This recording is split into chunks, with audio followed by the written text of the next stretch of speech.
Good evening and welcome to Superpower Broadcasting. I'm your host, Kevin Castley. Thank you for tuning in this evening. Tonight I'm joined by Wilson. We'll bring him in the studio in just a moment. He's just backstage currently. I want to catch you up on what's happened today. So, some fringe and cringe brainlets in the Republican Party in the House caucus attempted to purge Liz Cheney in a secret ballot vote today. And it didn't go very well for them. There were 140 plus votes cast in favor of Liz Cheney staying on in the leadership of the Republican caucus in the House. Now she's the third highest ranked member in the Republican caucus. And there were only about 60. I think it was 61 votes opposed. So for all their virtue signaling, for all of their rhetoric of how spooky and scary Liz Cheney is, at the end of the day, when it came down to it and the people had to decide what they wanted in secret without the eyes of the world upon them, without the ire of the orange man upon them, they decided in favor of Chad Cheney. And there she is there with her father. And of course, I tweeted out earlier tonight, I said, name a more iconic father and daughter than what you see right there. These two have spooked so many hundreds of millions of brainlets, not just in America, but throughout the world. Canada, the Middle East, etc. Everyone that is opposed to freedom, everyone that is opposed to the American order, everyone that's opposed to human rights despises these people. Liz Cheney and Dick Cheney are persona non grata in the minds of so many millions of brainlets. They truly do live rent-free in the heads of the haters and traitors. Kremlin Kyle Kulinski, for example, of quote-unquote secular talk, the channel where we defend the Ayatollah and the terrorists, he still acts as if Dick Cheney is the vice president. He can't get the word in Iraq out of his head, and he can't stop talking about Chad Cheney. And the fact that his daughter now is the third-ranked GOP leader in the House, that's based. Oh man, I can't wait. I can't wait until we see her become the Speaker of the House eventually. That'd be epic. But with that, we're going to go to Wilson. We have Wilson on. How's it going tonight, dude? Thanks for coming on. I'm doing pretty well. Celebrating the big win in Congress. Absolutely. Like, that's the thing. It wasn't close. It wasn't close. Despite all this rhetoric you're going to see from brainlets over on Twitter saying how the orange man fad is not over and how the whole Trump effect and everything and the paleocons and the brainlet brigades are the future of the Republicans. It's like, if that's true, then why did Liz Cheney just absolutely nuke everybody here? I mean, seriously. No, it's obvious that people want a winner. People want a hawk. People want somebody who's going to fight. People don't want one of these brainlets who basically has a dictionary of all the conspiracy theories that they believe in. No, they want somebody who's a real person that actually stands up for what they believe in and wants to champion the working people of their country. So, and that's Liz Cheney right there. So, yeah, I was certainly going into this much more pessimistic because during the there was even a closer gap between the votes in the House when it came to certifying the election. That's right. And I thought the leadership vote was going to be a lot closer. So did I. And I've been the one saying how the era of cringe will eventually come to a close and everything, and how all these idiots who say, oh, well, Trump's going to hold on to the Republican Party forever. It's like, no, people are done. People are seriously done. Imagine that you are a member of the House of Representatives for the GOP. You're probably not going to publicly vote against Trump because that could hurt you in the primaries, but it's a secret ballot. Like, I knew she was going to win because it's a secret ballot. They because in private, all these guys despise Trump, with the exception of a few true believers. They hate how he's complicated and undermined the party in standard business. It used to be you go out there, you give your typical talking points, you have your policies and everything, and that didn't really change for decades. It was generally low taxes, strong borders, strong security, and an emphasis on the Constitution and liberty. Now it's, we have to stroke the balls of the orange man at Mar-a-Lago. Otherwise, we can't get reelected. And we have to say how he's a genius and how he's not in debt to the Russians and all this. It's like, no. At the end of the day, dealing with the orange man and his potential to nuke them on Twitter was incredibly stressful to a lot of these people. I'm sure it was a breath of fresh air for many that they're able to return to normalcy now, And I really hope she becomes the Speaker of the House eventually. That would be epic, and it would spook so many brainlets. Well, this vote definitely was symbolic, and it shows that there's maybe at least some hope at scavenging the Republican Party. But yeah. I'm going to have to. I don't. As much as I'd like to see Liz Cheney as Speaker of the House, I don't think that's going to happen, especially with. There's a clear schism between mainstream Republicans and the more populist right, like the Freedom Caucus. Yeah. Which I'm sure pretty much everybody in the Freedom Caucus, they probably voted against her in leadership. Yeah, then that's true. That's true. But this goes back to one of the things that I've been saying for a little while, which is that imagine we took the hawkishness and the security pilledness of people like Liz Cheney and everything and did combine it with a more protectionist message. It would be unstoppable. It'd be like Reagan 2.0. You just like win every state, basically. I think the GOP is just certainly hold on to some protectionist message like that. Oh man, you're kind of cutting out. It's a little bit choppy. There's always going to be a populist Senate to Republican platform now. Yeah, no, I think it's probably an issue with your internet connection. It's really. I'll vote for that. Yeah, so we're having an internet issue for sure right now. I'm pretty sure it's on your end because it was replaying your voice at about 2 times speed, and it was chopping and cutting out. I'm just going to send you a message. Okay, I can hear you now. Now it sounds normal. Okay. Everything seemed fine on my end, so I apologize for that. Oh, okay. Gotcha. Yeah, it must have been some lag of some sort. Oh, well, anyway, moving on. So this means that they really don't have that much force apart from virtue signaling and whatnot, because the second anything's done in a secret ballot format or anything, people obviously, in their heart of heart, they supported Liz Cheney over the Brainlet Brigades. We got Anthony Roberto joining us tonight. How's it going, Anthony? Pretty good. How are you? I'm pretty good. And Liz Cheney just absolutely nuked the Brainlet Brigades. Yeah, I saw that on Twitter. I mean, I didn't think it was going to be that close because I had some hope. Because the thing is, like, I feel like the Matt Gaetz of the world are going to fade away. Yeah.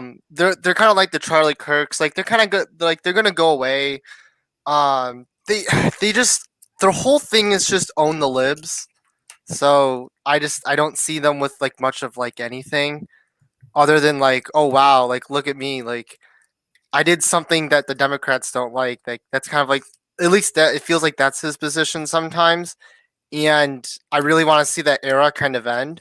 And it's like I'm kind of glad that like that vote didn't pass, even if it doesn't mean a whole lot in the end, because like it kind of shows that like, okay, like we're going to like at least stick with more establishment types, because I think this QAnon stuff is really destroying the Republican Party.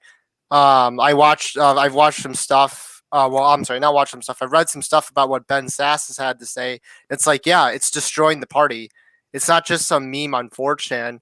Yeah. Like it costs you like Senate seats. So no, literally, I'm really hoping that they get around to destroying them. Yeah, no, absolutely. It basically is the reason why Georgia's blue at this point. And the thing is, at least in the Senate. When it comes to a lot of this whole QAnon crowd and everything, some people think that it's inevitably going to produce an offshoot party, a third party. I think that party would have like less than 3% support. The problem is it would be enough to basically ensure that the Democrats won every election going forward, unless the radical progressives did the same and turn it into a 4-party system. I think it's beyond stupid. And the thing is, the QAnon crowd, their whole conspiracy theory smorgasbord has been thoroughly debunked. There's no truth to it whatsoever. I mean, this idea that, there was going to be the storm when Biden was going to be inaugurated. And it's like, what happened? Biden was inaugurated. Nobody was arrested. Nobody was executed, as Q had predicted. I mean, yet some people are still holding on to this hope that Q isn't a 400-pound dude in his basement in Kansas. It's like, it's such a joke. Well, again, the problem is like it's so self-destructive that look at Arizona right now. Like it's just insane, and like you'll see some other places on the West Coast or in other areas where it's like, yeah, this is pretty bad. Like you're just handing this to the Dems, and it's like, holy shit, guys! Like, are you guys gonna like say something about this? Because like, I know like some have, but like there really needs to be like stronger pushback against this, because like I really don't want this to be like a bigger problem. Like I don't want like 9/11 truthers like in our government. Like seriously, like there needs to be standards in place. I think the Republicans need to do a bit more gatekeeping, if anything. That's my hot take. Yeah, no, absolutely.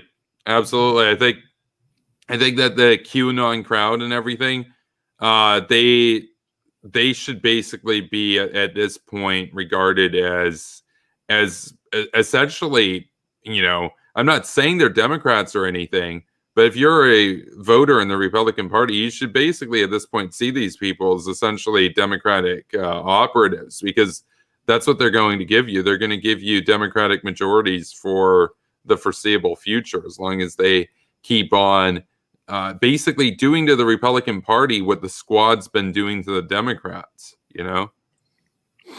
Yeah. And again, like it's complete trash. Like they're isolationists. They're very like economically populist. Like it doesn't work very well, and it's like I don't know, like it's pretty crazy that they've been honestly going on for this long. Hopefully they'll be clearing out within the next 2 to 4 years. At least, well, maybe it's not 60 or so, but maybe like a couple dozen or so that are in Congress and in different states. So like that'd be kind of a nice change, because like going back to establishment would be a lot better than what we're doing right now.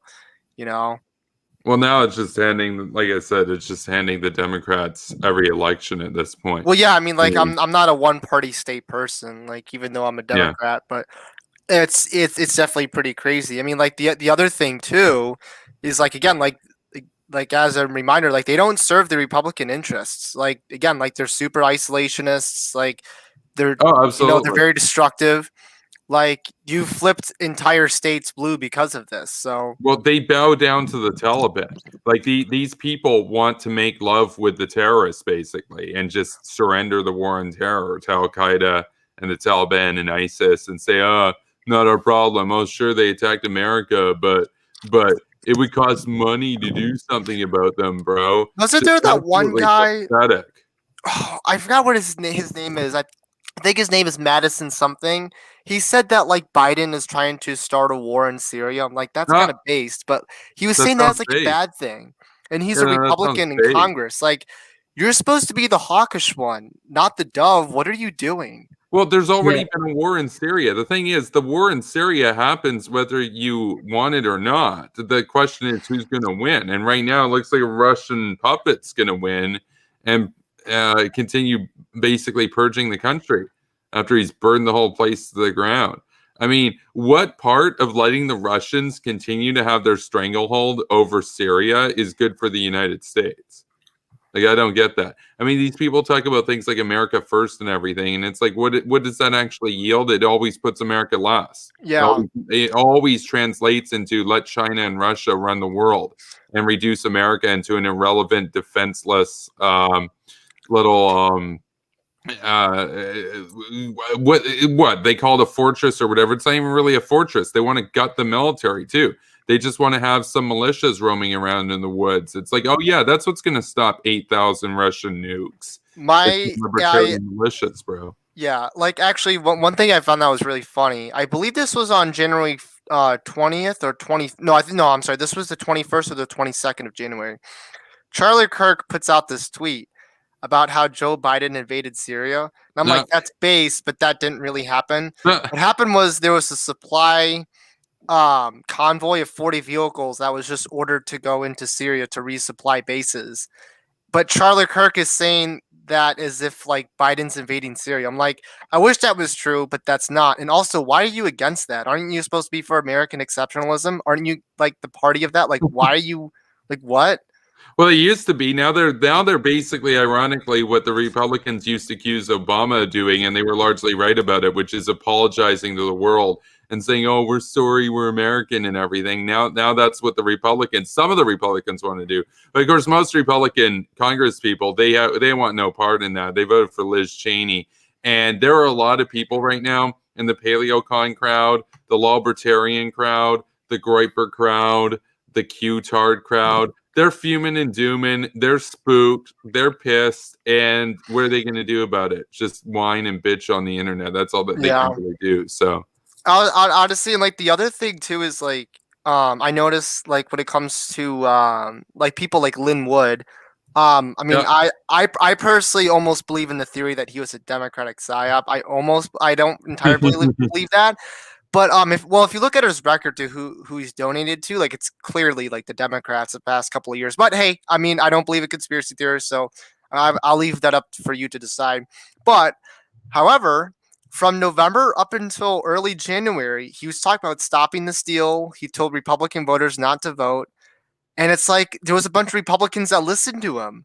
And excuse me, up until the very end, there wasn't like a lot of backlash towards him. And I'm thinking to myself, like, why aren't all these Republican commentators like targeting him? Like, why? Like, I'm not saying they were pro him or anything like that, but like, why wasn't there much pushback? Why? Yeah, he literally helped flip two states. Yeah, that's right. He helped flip them to the Democratic side. He literally said not to vote. He literally said not to vote for Loeffler and Purdue. Yeah, and that's like fifth column stuff, basically. I was because I was following, I believe. Well, I still follow them because I think they're all right. But there's three people on Twitter that I follow that are more older school conservatives, like AG, the guy with the dog photo, and then David French, and they were talking about how like Lynn Wood is like destroying like guys, like don't do this, don't listen to him. But then there's all these people that ratio him that were saying like no, like this guy could be right, but it's like no. It's not going to help you. David French is a really smart dude for sure, and if he gets ratioed, it's by a bunch of people who want to make out with the Taliban, basically. Like that's always what it is. Like they're basically the type of people that are like Republican versions of hippies, basically. It's embarrassing.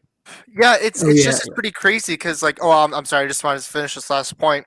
Like I saw like a lot of right wing people who are either commentators or like whether they be writing stuff or doing stuff for social media or part of some organizations. I didn't see a lot of backlash towards Lynn Wood up until like the very, very end. It's like you should have gotten on him on like November 3rd. When the runoffs first started, he was telling Republicans voters not to go out and vote. He said that like on November 6th and the 8th. Like he's been saying that since the beginning. And now you're on his ass about it? Like, come on. Like, you have to get on this shit sooner. So that's all I have to say about that.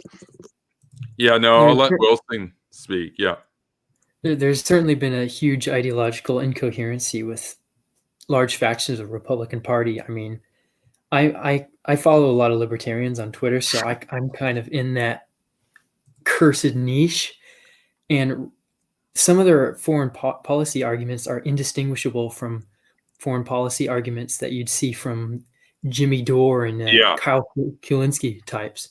I mean, his tweet right before he blocked me, one of the things that he was... Wait, who blocked you? Jared Rabble. Oh, Jared Rabble. Yeah, I just want to say before you go on about Jared Rabble, we were talking about him earlier. I know that he put out on Twitter a little while ago that he was calling on a challenge if any neocons would be brave enough to debate him. And almost all the neocons that like do debates and stuff were blocked already. I basically said, oh yeah, I'll do it. Like, let's go. Let's debate. Let's debate, bro. And you know what he said? He said, oh, not you. You're a bad faith actor, bro. And then he proceeded to block me. No, Jared Rabble is terrified to debate an actual neocon. All these libertarians, they can talk tough and they can pretend to be tough and they all have their Second Amendment and everything. But it's like, at the end of the day, they're scared. They're scared because what? How would that even go? Because I don't care what people think of me. I just speak the truth. Like, people will say, how can you are you seriously defending the Iraq war? And I'm like, yes. Like, what are you going to do about it? Like, why would I not? It's like, oh, people won't like you. People will think you're a warmonger. It's like based. Like, I don't want people to like me that would kiss the ass of Saddam. I revel in their hatred.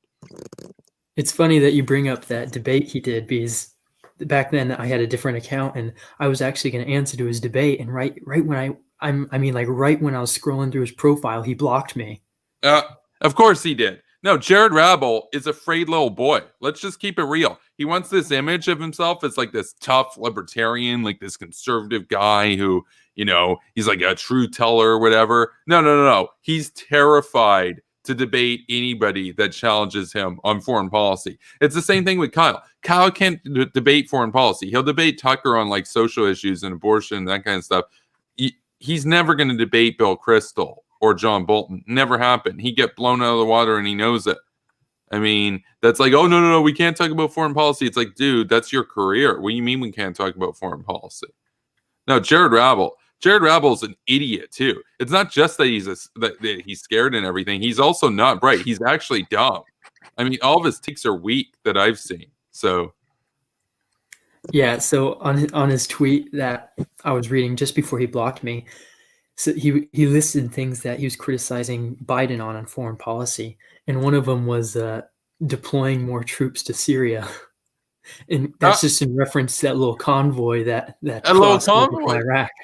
No, they act like it's like there's 400,000 troops going over there or something. It's like, dude, I mean, just one convoy triggers the hell out of these people. They're like, it's a truck. It's World War III. It's World War III. I had a response from someone. I tweeted about that. I don't know if this was a libertarian. Actually, it might have been. I know this person was really anti-establishment based on what he said, but he was like, on I think this was on January 23rd, because it was announced something about like Iran or whatever. Yeah. And this guy told me like, so Joe Biden is invading Iran. Like, wait, what? When did that happen? What? like I've just like, I don't know, like people get really like spurgy and really weird about the Middle East, and I don't know, it's really strange. Oh yeah. No, absolutely. It's almost as I mean, it's obvious Americans are always going to be dumb on foreign policy because we're so geographically isolated from where all the interesting stuff is happening in the world.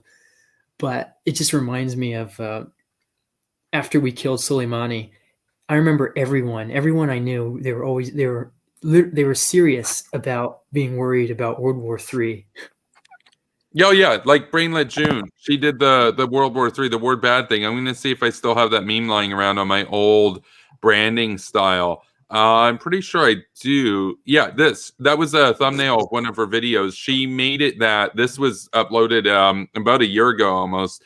That word bad there, that's a reference to me making fun of her with a Kraut depiction of her looking like a brainlet, and I captioned it with "word bad." And she got so triggered by it, she signed off of Twitter that day, and we had a little back and forth. And then she went and made this video, and I mean, she won't talk about it, But to some extent, I've been living rent-free in her head for a very long time. She blocked me a few months later for no reason, too. So, Wait, is obvious. that Shoe? Shoe on Head, yeah. No, she's an idiot. Dude, Shoe on Head is an anyone absolute mentions moron. Like, and it's no coincidence that the people who are anti-war in the United States, like, not every American doesn't know about the world or whatever, but the anti-war people, it's obvious that they don't know that they are like that because they couldn't even find Iraq on a map. They couldn't even find Iran on a map. Like these people out there talking about World War III and like the neocons and all this kind of stuff. It's like, dude, you don't even know where Afghanistan is. So leave the foreign policy to the big kids, you know? Like, yeah, and another one of Rabel's criticism, he wanted Biden to withdraw troops from Europe. And that's full-on isolationism. He does not want U.S. troops anywhere. He's like, shut down the military, that kind of stuff. And the juiciest part of his tweet was that he accused the U.S. of breaking the treaty with the Taliban. The poor Taliban, the poor Taliban. Yeah. I feel bad, man. It feels sad, man. We're gonna have to talk about that at some point. Yeah, we'll have to do that as a separate stream. Like, we'll have to break that up as a separate stream. That's a whole topic in and of itself. But yeah. I think it's gonna be kind of funny because like I know from other like intelligence community accounts that that look at military stuff, they do expect an increase of some troops into Iraq and Syria, probably like a couple hundred, and this has to do with training purposes with like the Iraqi government, our coalition forces in Syria, so such as like local partner forces like the SDF or Peshmerga, respective to Iraq, because like Biden is pretty big fans of some of these different groups, so he might actually we might be sending a few hundred more troops. I know he technically reversed the withdrawal, I believe, from Iraq, so we're just back at 3,500 troops in Iraq. Because he feels that we still need to be there to train Iraqi forces to deal with ISIS. So that's his thing. But yeah, I think Jared Rebel is going to be in for a rude awakening. Oh, yeah. No, I can't wait to see the great triggering unfold, and it's just starting. I mean, imagine when there actually is like a full-on invasion into Iran. I mean, Israel might lead the charge on this right now because they're so close to getting nuclear weapons. But, I mean, oh no, how dare you take out the largest state sponsor of terror in the world? No, their sovereignty, bro. No, libertarians are like the weakest of any crowd. I mean, they managed to screw up on basically everything. I mean, their foreign policy is basically Kyle Kulinski tier. Their stance, like at least on the fringes, their stance when it comes to the law is, I'm my own country, man. You can't like tell me to obey your laws, man. They're just fringe and cringe. I like what Nicholas says. America First is on death watch. Like they're not doing all right, man. I mean, it's only been a few weeks since Trump was president, and they do this leadership vote, and Liz Cheney kicks ass. Like, I think very quickly we're going to go in a direction totally away from the Trump, the orange man fad, and hopefully get back to the McCain era, the Bush era, Romney era, I don't think we're going to be returning to our classic compassionate conservatism. I think it's certainly. I think Ron DeSantis is the future of the Republican Party. Kind of that blend of aggressiveness, that Trump aggressiveness, yet he knows how to tone himself down. Yeah. Yeah. No. I did want to say one more thing on Rabble though, which is that he's welcome to come on here and debate. Like, if he's not scared. If he's not afraid, he can just come on here and debate. It doesn't even have to be that long. We'll get a moderator that we both agree to, and that's it. Because this whole thing of, oh yeah, like, will any neocons actually step up to the challenge and debate me? And it's like they're all either blocked or I come up and then he calls me a bad faith actor. It's like, you don't get to look like a tough guy and be like, oh, none of them were willing to debate me, if they're all blocked by you. And then the one who had avoided being blocked, you label a bad faith actor and then block him. Like Jared Rabel, the thing about Jared Rabel is he's basically as cringy as Ian Stevens. I mean, they both have terrible excuses. Oh, you're a bad faith actor. It's like what part of me is a bad faith actor? He couldn't expand upon that. Yeah, it's actually kind of funny because like I know during the Trump administration, like every time like an Iranian drone was like shot down for defensive purposes, like libertarians would just have like a meltdown, like, oh my God, here's World War III, going into the bunker now, it's all over, it's over. And then it's like, dude, like nothing's gonna happen. Like a drone was shot down one time, like over like some border, like who cares? Like whatever, the Iranians can cry about it. Like I don't know, like libertarians think like everything is war. It's crazy. Oh yeah. I mean, in their view, the government charging anything above 0% taxes is World War III. They're a joke. They're not serious people.